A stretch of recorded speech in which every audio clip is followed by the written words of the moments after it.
Ready start. एक आंकड़े के मुताबिक संसद के प्रति मिनट की कार्यवाही में 2.5 लाख रुपए व्यय होते हैं, जो आम नागरिक की गाड़ी कमाई से कर के रूप में अर्जित होते हैं।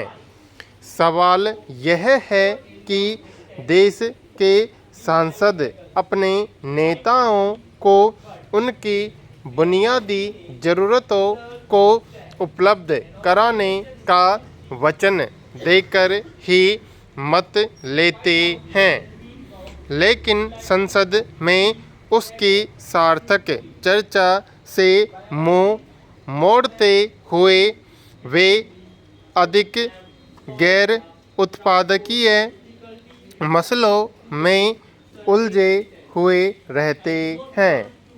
पिछले कुछ समय से जब भी संसद के सत्र शुरू हुए, देश की समस्याओं से अलग कुछ अन्य मुद्दों को लेकर पक्ष और विपक्ष के बीच हुए अभूतपूर्व हंगामे की भेंट से संसद के सैकड़ों घंटे नष्ट हुए और लोकहित से संबंधित मामले उपेक्षा के शिकार भी हुए। संसदीय इतिहास के आरंभ से ही प्रत्येक सत्र के पूर्व सभी राजनीतिक दलों की बैठक में संसद के कुशल कार्य संचालन के प्रस्ताव पारित होते हैं, लेकिन यह बैठक अब अपनी महत्ता और प्रासंगिकता को कम करती जा रही है। पैरा सांसदों को राजकीय कोष से प्रति माह जो धनराशि मिलती है, वह जन कल्याण के हितार्थ दायित्व निर्वहन के लिए है, न कि निजी रंजिश निकालने और विरोध के प्रदर्शन के लिए। संविधान निर्माताओं ने कभी कल्पना नहीं की होगी जो आज संसद में हो रहा है। पूर्व के कुछ सत्रों की तरह इस बार का भी संसद सत्र बाधित रहा, जिससे देश को कोई लाभ तो नहीं हुआ, लेकिन राजकीय कोष से करोड़ों रुपए अवश्य बेकार खर्च हो गए। समय की मांग है कि संसद की सांसों की रक्षा में लोकतंत्र के लालित्य को धूमिल होने से बचाया जाए। के रूप में कायम है वे हैं यहाँ की गरीबी, बेरोजगारी, नफरती भाषण और ध्रुवीकरण की राजनीति, जातिवाद और न जाने क्या क्या। हालांकि इन सब मुद्दों में एक चीज़ बेहद सामान्य है, वह है राजनीति। देश को आज़ाद हुए 7 दशक से ज़्यादा हो गए हैं और भारत आज़ादी का अमृत महोत्सव भी मना रहा है। बेशक पिछले 75 सालों के मुकाबले भारत आज विकास की राह पर तेजी से अग्रसर है। गत कुछ वर्षों में परिदृश्य बदला है, बहुत से काम हुए, बहुत सारी योजनाएं और परियोजनाएं लाई गईं, विकास में वृद्धि हुई, स्त्री सशक्तिकरण पर जोर दिया गया, देश में औद्योगिकरण, आधुनिकीकरण, टिकाऊ विकास, तकनीकी उद्यम और नवाचार आदि को बढ़ावा देने पर भी ध्यान केंद्रित किया गया। हर देशवासी के लिए यह गर्व की बात है, लेकिन यह भी सच है कि भ्रष्टाचार और प्रभावहीन प्रबंधन की वजह से बनी सरकारी योजनाएं सफल नहीं हो पा रही। इसका सबसे ज़्यादा नुकसान मध्यम और निम्न वर्ग को ही भुगतना पड़ रहा है। पैरा। हाल ही में लोकसभा में पेश की गई national bank for agriculture and rural development की रिपोर्ट पंजाब के किसानों की गंभीर वित्तीय स्थिति को उजागर करती है, जो उन्हें सबसे बड़े संस्थागत ऋण वाले देश के किसान की सूची में शीर्ष पर रखती है।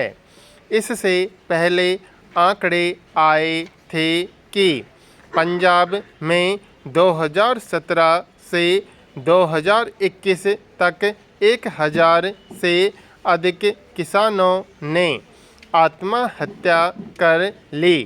इनमें से अधिकतर मामलों में कर्ज का भारी बोझ मुख्य कारण है।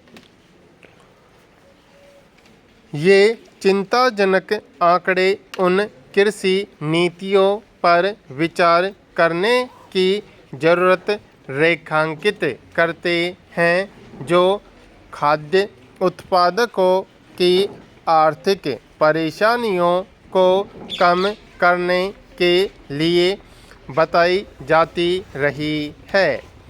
अब तक सरकारों की ओर से चलाई गई ऋण माफ़ी योजना के नतीजों को देखते हुए यह स्पष्ट है कि किसानों की किस्मत में बदलाव के लिए सिर्फ राहत पैकेज से कहीं अधिक की आवश्यकता होगी।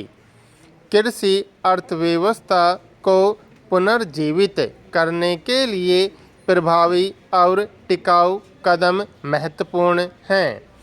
इनमें पर्यावरण अनुकूल और अधिक उपज देने वाली फसल किस्मों के विविधीकरण पर जोर, भूजल की कमी को नियंत्रित करना और पराली का प्रबंधन शामिल है, जो उत्पादक किसान अपने साथी नागरिकों की थाली में भोजन पहुंचाने के लिए बारिश हो या धूप खेतों में कड़ी मेहनत करते हैं।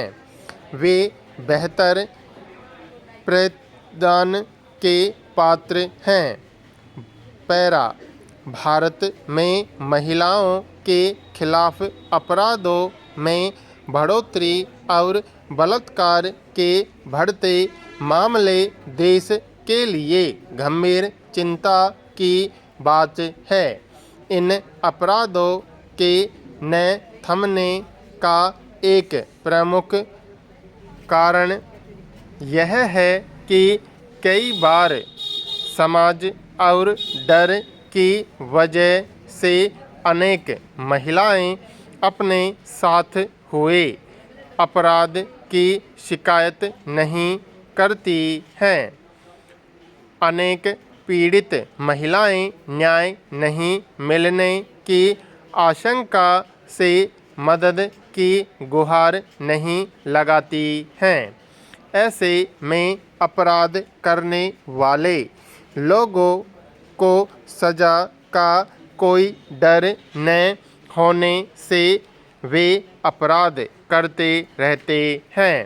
देखने में यह भी आ रहा है कि इस तरह के जघन्य अपराध सहने वाली महिलाओं की सामाजिक और प्रशासनिक रूप से अनदेखी करना ऐसी घटनाओं को बढ़ावा दे रहा है। बलात्कार के खिलाफ देश में वैसे तो सख्त कानून है, लेकिन इसके बावजूद राजनीतिक प्रशासनिक इच्छा शक्ति की कमी के चलते ऐसी घटनाओं को रोक पाना मुमकिन नहीं हो पा रहा है। समाज को अपने स्तर पर इसे रोकने के लिए पहल करना चाहिए, लेकिन सरकार को इस ओर ज़्यादा सचेत होकर ध्यान देने की ज़रूरत है और ऐसा करना उसका दायित्व भी है।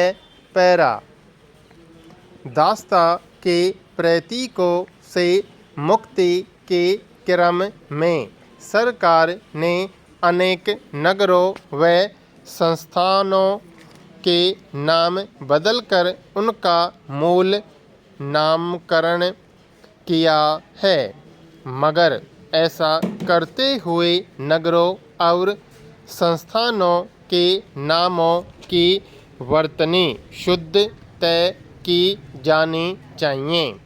कई जगहों पर अंग्रेजी में लिखे गए शहरों के नाम की वर्तनी के अक्षर अलग उच्चारण का आभास देते हैं।